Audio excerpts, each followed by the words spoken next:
E aí, pessoal, tudo bem? Você acompanha a partir de agora mais um Opinião Tech, nosso videocast aqui do Opinião CE, para discutir tecnologia e os impactos que ela tem na sua vida, na minha vida, na vida de todo mundo. Sou o Rodrigo Rodrigues, sou editor aqui da casa, né, e apresentador aqui do Opinião Tech. Tenho o prazer de receber aqui o nosso querido Felipe Melo, que é gerente da Unidade de Inteligência Estratégica do Sebrae Ceará, para falar de um tema que eu tenho certeza que te interessa. Felipe, seja muito bem-vindo. Eu que agradeço, Rodrigo. Prazer é todo meu de estar aqui no OpiniãoCast, Opinião Tech. Massa. Felipe, para a gente começar, né, quando a gente fala, está todo mundo falando de inteligência artificial, até porque entrou no celular, entrou na vida de todo mundo. Mas quando a gente fala de inteligência artificial voltado aos pequenos e médios negócios, não só aqui no Ceará, mas no Brasil como um todo, a gente está falando, na verdade, do futuro ou do presente? Isso já está acontecendo?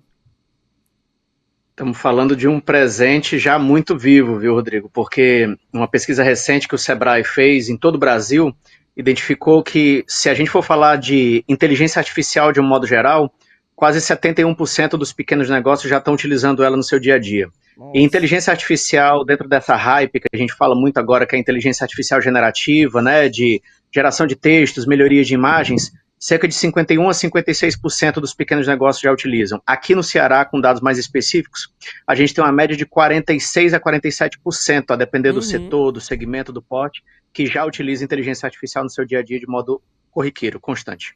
E como é que é essa utilização na prática? Você pode dar um exemplo para a gente visualizar mesmo como é que isso acontece?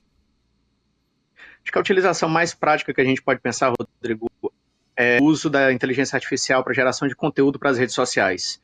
Quem não é visto, não é lembrado, não vende, não converte. Então, hoje em dia, seja para você poder vender um bolo, ou seja para um carro, precisa estar produzindo conteúdo para rede social e ter técnicas e estruturas suficientes para isso. Então, construir roteiros e scripts para TikTok, Instagram, para geração de conteúdo constante, até para geração de páginas de vendas, fazer esse processo do copy, do calendário, né, dessas ofertas sazonais, e-mails de comunicação, regras de comunicação com o cliente. A inteligência artificial tem facilitado muito o acesso a uma estrutura muito mais profissional de gestão dos pequenos negócios para o dia a dia. Perfeito. Então, assim, é uma utilização como uma ferramenta mesmo, não é algo que vai ali substituir, que vai ter essa...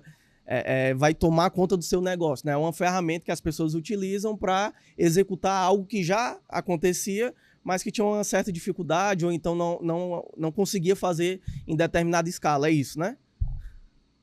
É isso também, porque ela é uma ferramenta na medida em que você sabe o que perguntar, mas ele é também um processo consultivo, digamos assim. Digamos que você está iniciando um negócio e você nem sabe o que você deveria perguntar. E a pergunta certa é 50% da resposta, né? Então, a inteligência artificial ela também tem ajudado em tudo que a gente pode pensar para o pequeno negócio voltado para planejamento estratégico, voltado para modelo de negócio, voltado para visualização de algumas ferramentas principais de gestão que muitas vezes tinham engatado, engasgado na cabeça de muitos pequenos empreendedores, como ponto de equilíbrio, fluxo de caixa, né? Fechamentos financeiros, contábeis, de pessoal, gestão de pessoas, gestão de metas e de resultados que muitas vezes são dificultosos, não são tão acessíveis. A inteligência artificial consegue traduzir e quebrar esse mito e trazer um novo encantamento para a visão da gestão do pequeno negócio. Entendi. Felipe, é uma coisa que também entrou na vida de todo mundo, quando eu brinquei no comecinho, né? Quando você leva isso para o celular e aí você tem um celular conversando com você diretamente, como uma pessoa mesmo, que, como você disse, né? Às vezes simplifica alguns detalhes que são mais complicados ali para grande parte desses empreendedores e que você tem isso de uma forma muito simples, quase como uma pessoa mesmo conversando contigo para outras coisas, né? Não só para o seu negócio, mas para, às vezes, pegar uma dica de um filme, ou então saber determinado jogo que você quer, ou então para aprender inglês. As pessoas, eu acho que entraram nesse funil, né? A minha pergunta é como que a gente consegue, de alguma forma, entender que só isso não é o suficiente para dar esse outro passo e entender como essa ferramenta mesmo que vai potencializar o seu negócio, vai profissionalizar o seu negócio. Eu acho que entender que ela não é 100% do que a gente necessita já demanda uma maturidade uma maturidade de gestão que a gente pode utilizar essa própria ferramenta para nos ajudar a chegar lá. É claro que se você está no começo, né, se você faz 100% de todas as atividades do seu pequeno negócio, se você é um microempreendedor individual, a ferramenta de inteligência artificial, de fato, ela vai terminar se tornando o seu braço direito, o seu grande aliado.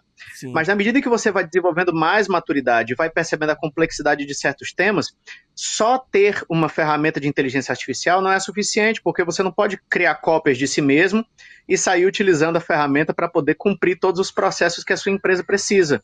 Então, no começo é normal, é totalmente compreensível que o empresário que começa, ele é o gestor de marketing, ele é o gestor de vendas, ele é o gestor de produto, ele é tudo, é plenamente normal. Acontece assim mesmo no dia a dia. Sim. Mas o que a gente não pode é manter isso de uma forma, digamos, perene.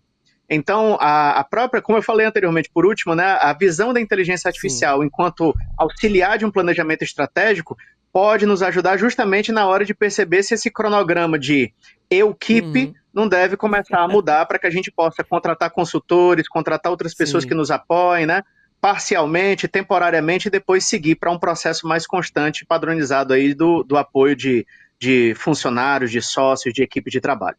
Perfeito. De um modo mais amplo, como é que você acha que o Ceará está? Em qual estágio o Ceará está em comparação com outros estados, né, na adoção dessas ferramentas? Cara, em comparação com o Nordeste, por exemplo, o Ceará é o segundo estado com maior índice de adoção de inteligência artificial. Hoje a gente está atrás aí só do Pernambuco em algumas das frentes de inteligência artificial e de novas tecnologias, talvez pela presença massiva, né, que o cenário de inovação teve em Pernambuco por conta do Porto Digital até alguns anos atrás. Mas esse mesmo evento que você falou que está acontecendo, que é o Ceará Tech Summit, que já avança a diversas edições aí, popularizando esse ambiente de benchmark, esse ambiente de interesses múltiplos entre o ecossistema de inovação do estado do Ceará, tem trazido um novo ar para todo esse processo. Então, aliado com diversas ações que esses parceiros têm realizado no território, não só o Sebrae, né, mas outros agentes de desenvolvimento, como o governo do estado, diversas instituições privadas que também têm muito interesse de trazer inovação para o nosso estado, o Ceará tem cada vez mais despontado. Então, olhando só para o universo de startups, por exemplo, a gente cresceu num ritmo 25% acima do melhor colocado depois de nós. Então, acima do segundo colocado em crescimento de startups nos últimos 4 anos, nós ainda estamos bem acima. Então, o Ceará tem um grande futuro à frente, com um gap plenamente estabilizável nos próximos anos, e a gente tem um espaço de crescimento gigantesco. Os pequenos negócios cearenses, desde a pandemia, sempre foram mais favoráveis à adoção de novas tecnologias que facilitassem o dia a dia da gestão e do desenvolvimento dos seus pequenos negócios. Perfeito, são 826, se eu não me engano, se não me falha, são mais de 800 startups aqui no Ceará. No evento nós vamos ter 302, né, mais de 300 startups presentes também. Ouvindo recentemente o Alci, né, o gerente do Sebrae, ele traz uma reflexão que eu acho que é muito importante. Nosso diretor técnico. O diretor técnico do Sebrae, né? Ele traz uma reflexão que eu acho fundamental, que ele fala assim: nós não podemos ter os retirantes tecnológicos, que é o quê? A gente conhece da literatura, do cinema, né, os retirantes da seca. Galera que precisa sair de onde mora, né, precisa deixar a sua terra, a sua região, por conta de um fenômeno ambiental ali, ou então socioambiental, né, para colocar em termos corretos aqui. E a gente não pode ter o fenômeno do retirante tecnológico, que é o cara que está ali, que hoje você tem uma ampliação do ensino qualificado no interior do Ceará, o cara vai, se forma, né? Tem toda essa gama de conhecimento, às vezes cria uma startup porque sente a necessidade, e esse cara às vezes precisa sair, precisa ir embora, porque não tem uma oportunidade ali na sua região, né? No local onde cresceu, onde viveu, onde estudou, onde a família mora.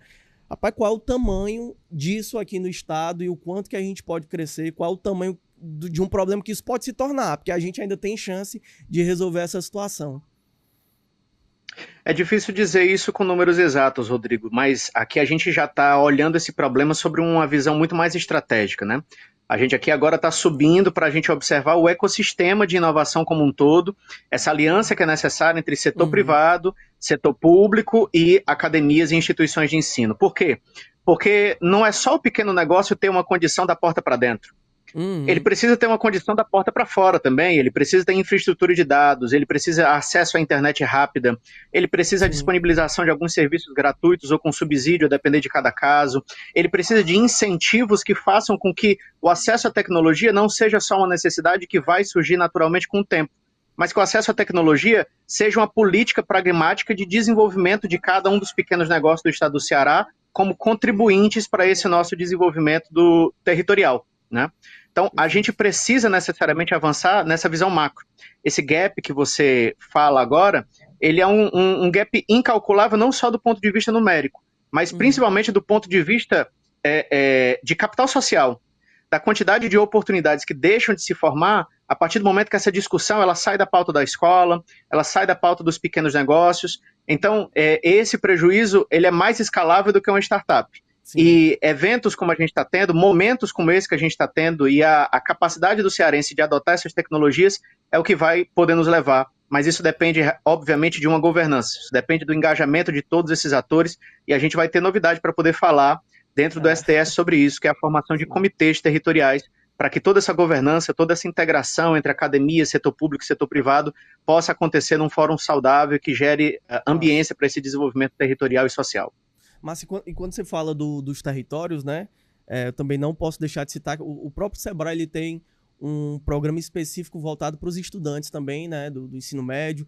Não sei se pega o ensino fundamental também, mas já para ir criando essa cultura do empreendedorismo saudável, né, do empreendedorismo que realmente pode transformar a vida daquele jovem, daquela jovem, né, qual o impacto que isso tem também. E eu sei que isso vai estar representado também no Ceará, tanto no Ceará Tech Summit como na Feira do Empreendedor. Esses números eles são assim estratosféricos, sabe, Rodrigo? Só para 2026, a gente já está no processo de planejamento 2026, a gente tem a meta, e uma meta bem factível de ser alcançada, de impactarmos cerca de 450 mil, um pouco mais de 450 mil estudantes em todo o estado. E isso vai desde o ensino fundamental até o ensino superior. E pasme você, a maior quantidade de alunos impactados, ela é do ensino fundamental. E é nesse momento onde a gente, de fato, consegue fazer uma mudança cultural, uma mudança de mentalidade nesse aluno, não só direcionando ele para uma mentalidade empreendedora, de soluções, mas para uma mentalidade inovadora, para uma mentalidade de alguém que olha desde o começo, independente da sua regionalidade, do seu município, se ele está no interior, se ele está na capital, e ele começa a olhar ao seu redor para poder perceber como é que ele pode ser um agente de mudança e transformação, usando tecnologia social, humana, para dentro do ambiente em que ele vive. Então, esse impacto, se você for olhar hoje números de alunos alcançados por esse tipo de programa, o Ceará hoje lidera proporcionalmente em todos os estados do Nordeste e praticamente no Brasil, ficando atrás aí de pouquíssimos estados, como o Paraná e alguns outros que pela proporcionalidade de estudantes são menores do que nós, mas nós estamos à frente, inclusive, da Bahia, que tem um universo de estudantes muito maior do que o nosso, e mesmo assim nós temos aqui uma adesão dos prefeitos, uma adesão dos municípios, dos territórios muito grande para esse tipo de programa, que é o que a gente chama de educação empreendedora, jovens empreendedores primeiros passos. Perfeito. O Felipe, eu já falei algumas vezes com o Vauli, o professor Vauli, o reitor do IFCE, e ele é um cara muito emocionado, né? Quando ele fala quando ele traz essa pauta, ele fala de uma forma muito emocionada, no sentido de o tanto de coisa que a gente pode criar, o tanto de coisa que a gente pode fazer. Tem alguma coisa aí na água do cearense que ele cria, ele desenvolve, né? Ele vai para cima mesmo, apesar de todas as dificuldades, e ele consegue transformar, às vezes, o que é um desafio numa solução, né, numa possibilidade, com muita criatividade, e isso, de fato, a gente acontece. Tem algum exemplo, assim, que você pode ver que te marcou? Aí eu falo não só na educação básica, né, ou nas universidades, mas de um modo geral. Eu sei que você tem um conjunto de cases de sucesso aí para apresentar também. Olha, eu vou dizer um bem recente, e que talvez até tenha sido mencionado pelo nosso diretor técnico, Alci, durante o momento que você teve com ele, que é o caso de Tauá.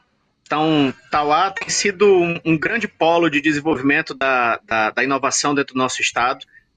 E a presença da educação empreendedora, somada à presença de um ambiente propício à inovação, tem facilitado a aproximação de todos esses tópicos que a gente tem falado aqui.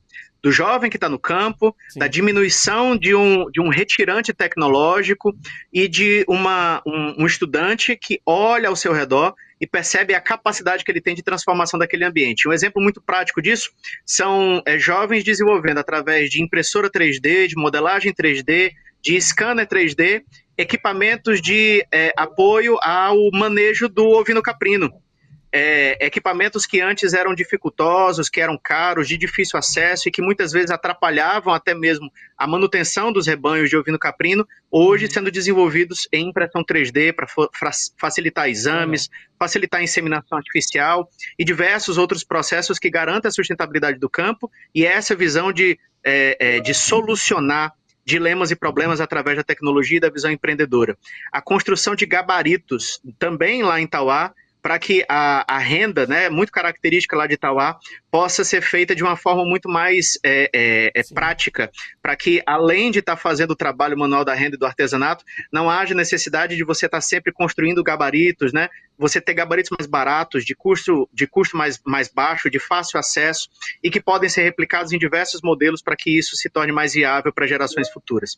Então, esses são dois pequenos grandes exemplos, pequenos grandes cases, muito simples e muito pragmáticos de como é que esse ambiente de inovação, aliando novas tecnologias e uma mentalidade empreendedora, podem contribuir para a transformação de territórios e diminuir todos esses índices negativos e cumprir o gap que a gente falava aqui anteriormente.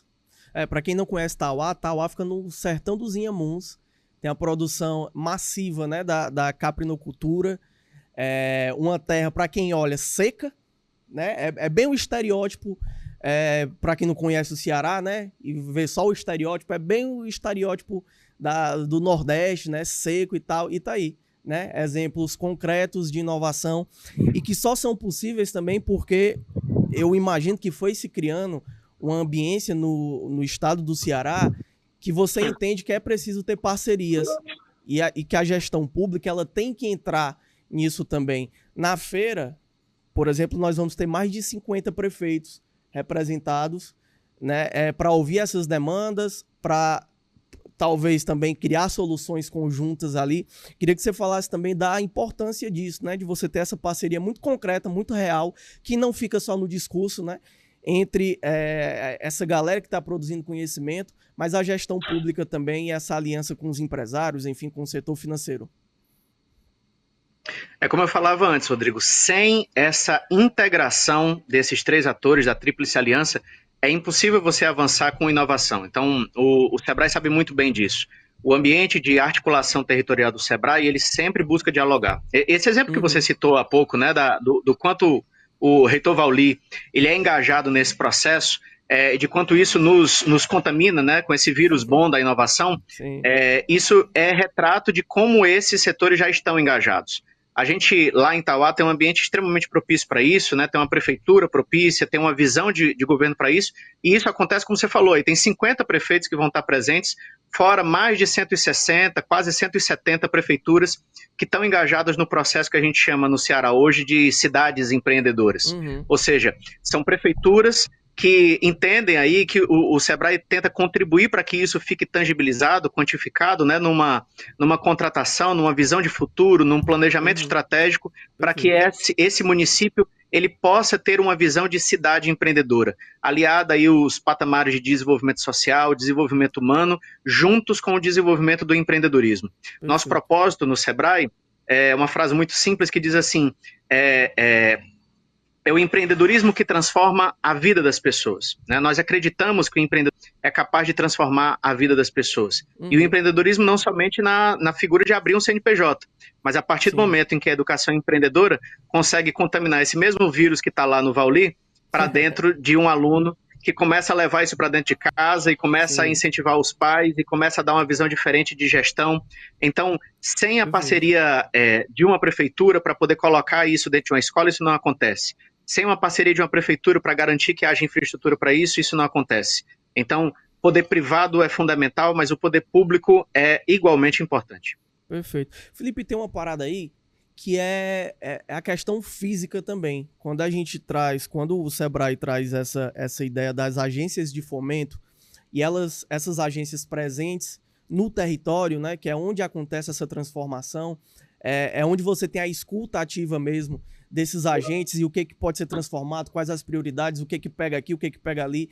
Isso é importante também, porque me parece que para alguns outros projetos isso não existe, né? E às vezes há essa necessidade de ter uma presença física também nesses territórios. Essa é uma tendência que deve permanecer, deve ser ampliada aqui no Ceará com o Sebrae?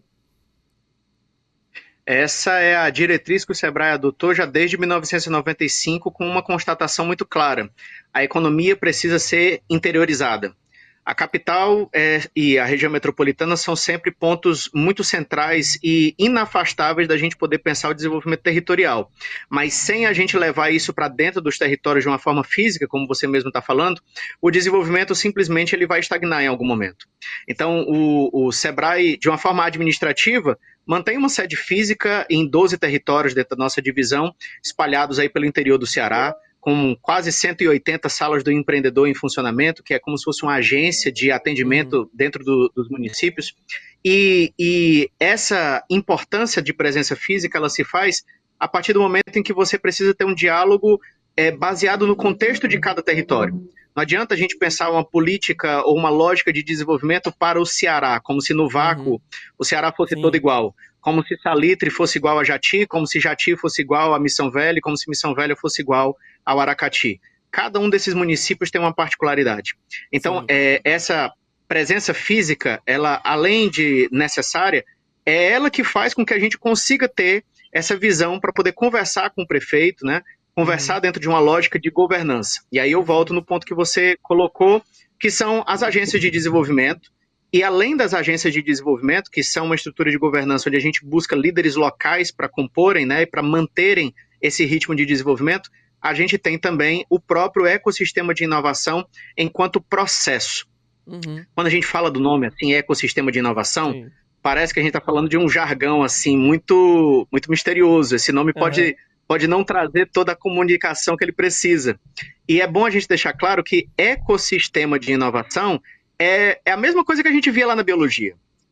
Na biologia, um ecossistema é quando diversos sistemas de um mesmo bioma, eles começam a interagir para poder produzir resultados. Sistemas que antes não necessariamente se percebiam como intercalados, mas eles começam a se tornar interdependentes.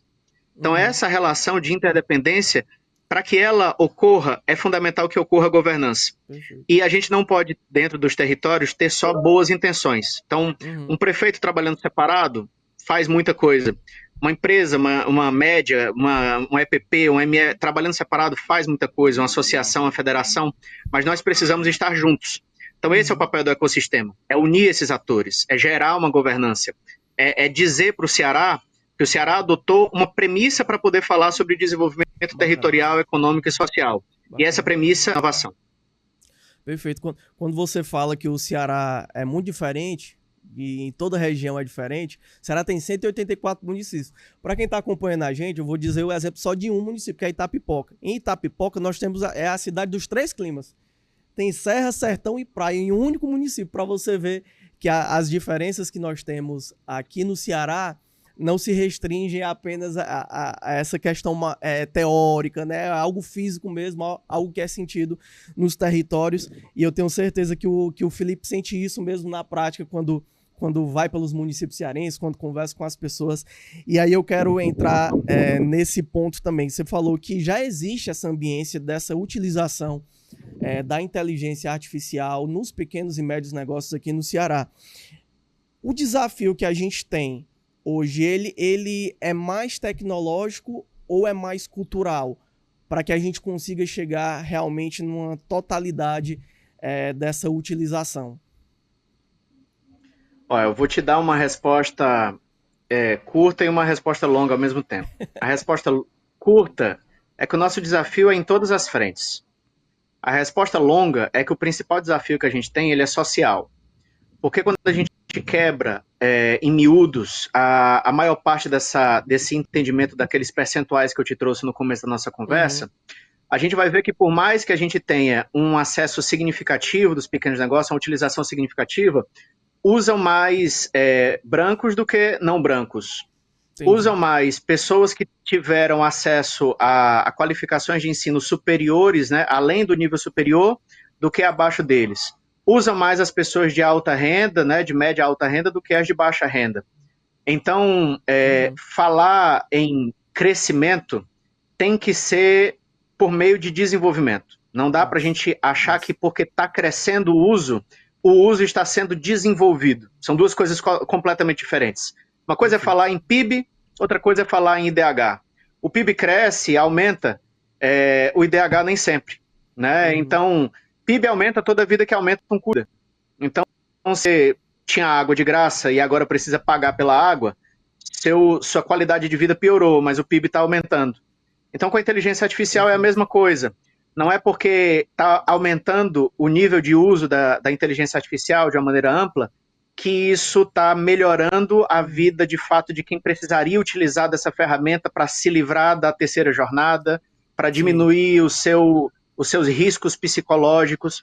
Então, o maior desafio que a gente tem hoje é um desafio estrutural, sem sombra de dúvidas. Perfeito. Então, de uma maneira bem pragmática, ações inclusivas do uso de inteligência artificial são muito necessárias. E quando eu digo inclusiva, eu não digo só de política pública, não, eu digo inclusiva de cada um de nós.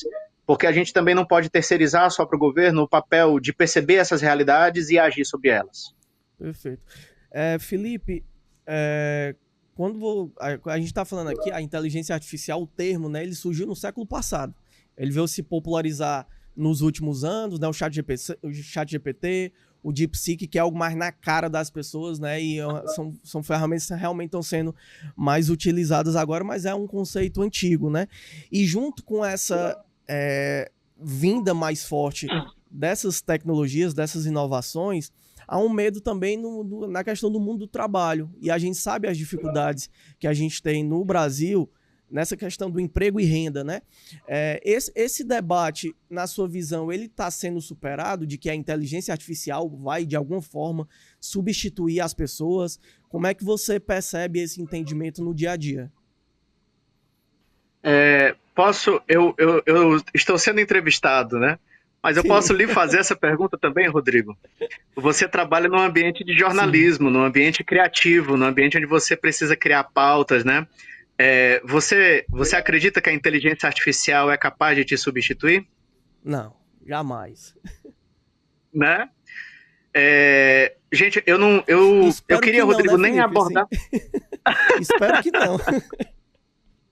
Mas, Rodrigo, se tem uma coisa que os seres humanos são especialistas é em gerar alarmes, né? Uhum. A gente já se assustou com o fim do mundo por conta de um calendário maia que estava enterrado arqueologicamente há milhares de anos, né?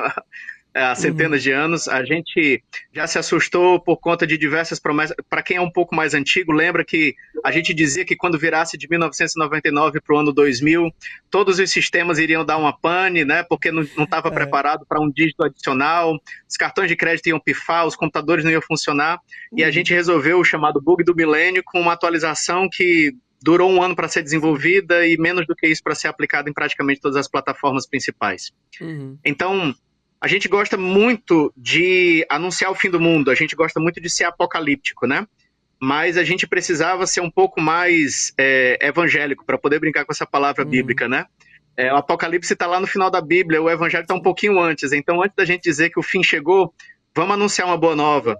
E a boa nova é que a gente pode utilizar a inteligência artificial para nos auxiliar em diversas tarefas do nosso dia. Vão ter profissões que vão ser substituídas? Com certeza vão. Mas não somente porque a inteligência artificial chegou no pedaço e vai demitir todo mundo, mas porque o mundo muda. E tem profissões que, na medida do tempo, elas vão sendo transformadas, elas vão sendo remoldadas. A gente não tem hoje as mesmas profissões que a gente tinha há 100, 120 anos atrás.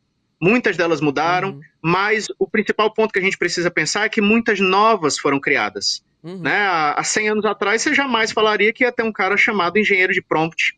Há 100 anos atrás, talvez o trabalho de um desenvolvimento de software também não seria viável em larga escala. Então, o melhor é anunciar a boa nova do que a inteligência artificial pode nos trazer. Porque não adianta também a gente ficar sentado, de boca aberta, cheia de dentes, esperando a morte chegar, e depois a gente reclamar que o futuro nos engoliu.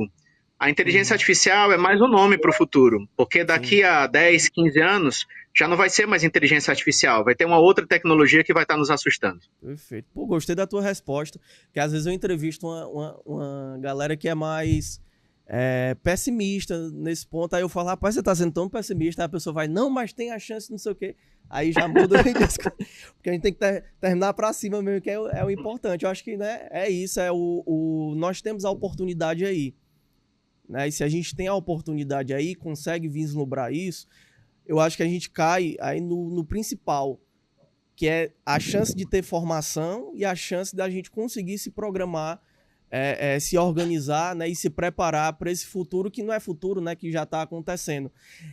Diante disso é que eu te pergunto também, quais as possibilidades de formação que os pequenos e médios empreendedores têm aqui no Ceará, né, tanto com o Sebrae, mas o Estado também desenvolve uma série de possibilidades, o mercado está se adaptando a isso, oferecendo cursos, oferecendo essas possibilidades. Onde que essa galera que está em dúvida, né, que às vezes não sabe muito bem como operar isso no seu negócio, né, no seu ganha-pão ali, onde que essa galera pode procurar essa formação também? Eu posso ser redundante? Falar. Eu acho que a gente devia usar a inteligência artificial. Ah, massa. Sabe por quê? Porque assim, ó, a maioria das pessoas que tem as principais barreiras de temor, de resistência, em geral são pessoas que não utilizaram a inteligência artificial ou que não deram uma chance de fazer com que ela de fato fosse útil. Muitas vezes o que a gente precisa é colocar esse tipo de ferramenta na nossa rotina. Eu queria tentar fazer um paralelo aqui. Eu sei que não é um paralelo muito adequado, eu peço desculpa aqui por qualquer desproporcionalidade dessa comparação. Mas quando a gente teve lá em 1992, não sei se você lembra, Rodrigo, não sei se eu sou mais velho que você, viu? Eu não era mas eu lembro não, viu? que tinha... Eu sou de 97. Mas eu lembro que a gente teve propaganda do Jô Soares falando sobre telefonia celular, se valia a pena atender ligação a cobrar ou não. Quem é mais novo pode procurar no YouTube, propaganda Jô Soares, telefone celular a cobrar. A gente teve diversos processos de conscientização do uso de ferramentas que hoje em dia estão na nossa rotina de uma maneira muito fluida, né? O óbvio não precisa ser dito, então a gente adotou essas ferramentas como óbvias e hoje a gente acha que é óbvio utilizar um smartphone, né? Utilizar um aparelho celular, utilizar uma câmera digital que já está todo embutido, utilizar um notebook, mas é muito longe do óbvio. Se a gente voltar aí, talvez 40 anos, 50 anos, a gente tinha curso de datilografia, né, Rodrigo? Sim. Hoje, você fez algum curso de datilografia para você trabalhar no seu notebook? Não cheguei a fazer, não. Pois é, então, geralmente quando uma nova tecnologia está chegando, a gente tenta quebrar ela em miúdos, em partes, para tentar fazer com que essa adaptação se torne mais palatável para o nosso cérebro. Isso é muito comum. Então, quando chegou a tecnologia da máquina de datilografar, a gente tenta gerar uso para as profissões antigas e a gente tenta quebrar a necessidade de aprendizados em pequeniníssimas partes. Mas a minha proposta, é por isso que eu pedi a permissão para ser redundante, é que ao invés de quebrar em pequenas partes, a gente tentasse dar logo um salto. Um salto que é um salto de confiança, não só na tecnologia, mas principalmente em nós mesmos. Porque se nós não nos arriscarmos a ela e não estivermos verdadeiramente abertos a ela, a gente não vai conseguir ter tempo de se qualificar em virtude da próxima ferramenta que lança amanhã, em virtude da próxima versão que lança amanhã dessa tecnologia. Então, se tem uma coisa que o século atual nos ensina, é que o espaço para qualificação é um espaço de qualificação ativa. E que a mentalidade de inovação, que é aprender errando, se permitir ao erro e testar antes de tentar ter um produto pronto, que é a mentalidade de uma startup, que é todo o começo da nossa conversa, ele se aplica plenamente para a mentalidade humana, para o modelo mental que a gente precisa ter quando a gente se aproxima de uma tecnologia como inteligência artificial. Então, vou agora encerrar com a frase que eu queria ter dito no começo. O meu conselho é: se joga. Massa. Felipe, eu tenho só mais uma perguntinha, mas você tá falando aí, você citou o exemplo do Jô Soares de 92, esse eu não peguei não, eu sou de 97, mas tinha uma coisa horrível, que eu vejo a galera às vezes muito nostálgica falando, que eu não sei se você lembra dos 3 segundos, que assim, pra quem não conhece, você tinha 3 segundos pra fazer uma chamada, só dava tempo de ligar e falar, oi, tudo bom? Pronto, desligava e, tô bem, como é que você tá? Pronto, desligava de novo, para não gastar crédito, né? Porque tinha uma operação ali que você economizava quando fazia isso. Para quem é nostálgico, isso é péssimo. Eu não quero que volte de jeito nenhum. Acho que a gente evoluir, a gente não precisa voltar para isso. É justamente isso que você está falando. E aí eu emendo com uma pergunta para a gente ir finalizando aqui. Você está falando da inovação e se joga.